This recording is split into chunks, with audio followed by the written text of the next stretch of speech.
రామారావు గారు తర్వాత బాలకృష్ణ గారు నాకు బాగా ఇష్టం అని చెప్పేసి ఇద్దరిని దగ్గర నుంచి చూసిన వ్యక్తులు మీరు.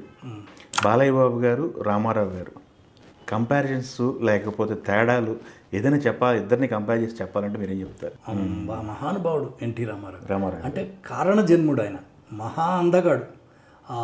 హైట్ కానీ ఒక రాముడు వేషం వేసిన, ఒక కృష్ణుడు వేషం వేసిన ప్రతిదీ తూకం వేసినట్టు అన్నమాట. ముక్కు, కళ్ళు, కనుబొమ్మలు, పోత పోసినట్టు కనుబొమ్మలు, ఫేసు, చెవులు, తర్వాత ఈ చేతులు కూడా రాముడికి కృష్ణుడు ఎంతవరకు ఉండాలంతా, ఈ ఏళ్ళు, కాళ్ళు కానీ పర్సనాలిటీ.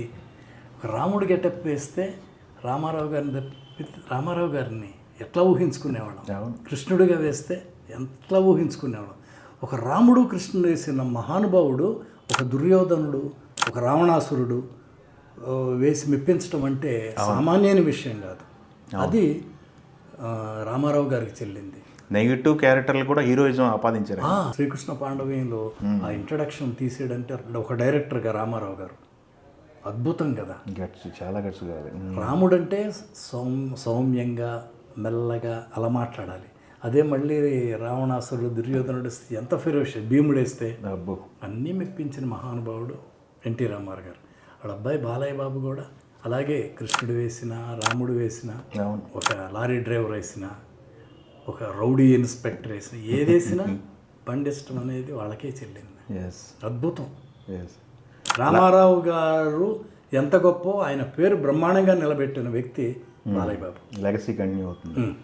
గ్రేట్ అండి. లెగసీ కంటిన్యూ అంటే ఒక వారసుడు, రామారావు గారు వారసుడు 100 సినిమాలు కంప్లీట్ చేయటం అనేది గొప్ప విషయం.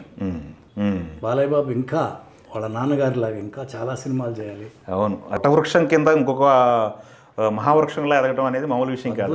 ఆయన ఒక బెంచ్ మార్క్ క్రియేట్ చేశాడు అక్కడ. ఆ బెంచ్ మార్క్కి తగ్గట్టు వెళ్ళటం అనేది మామూలు విషయం కాదు. ఒక మంగమ్మ గారి మనవడు రామారావు గారు ఎంత రౌద్రం, ఒక సౌమ్యం ఎట్లా చేశాడో, ఒక మంగమ్మ గారి మనవడు, ఒక సమరసింహారెడ్డి ఎంత డిఫరెన్స్. ఒక ముద్దుల మామయ్య, ఒక నరసింహనాయుడు, లేకపోతే ఒక నారీ నడుము మురారి, ఒక రౌడీ ఇన్స్పెక్టర్, ఒక భైరవ దీపం, ఒక ఆదిత్య 369. ఆయన చేసిన జోనర్లు నాకు తెలిసి ఈ తరంలో ఎవరు చేసి ఉంటారు.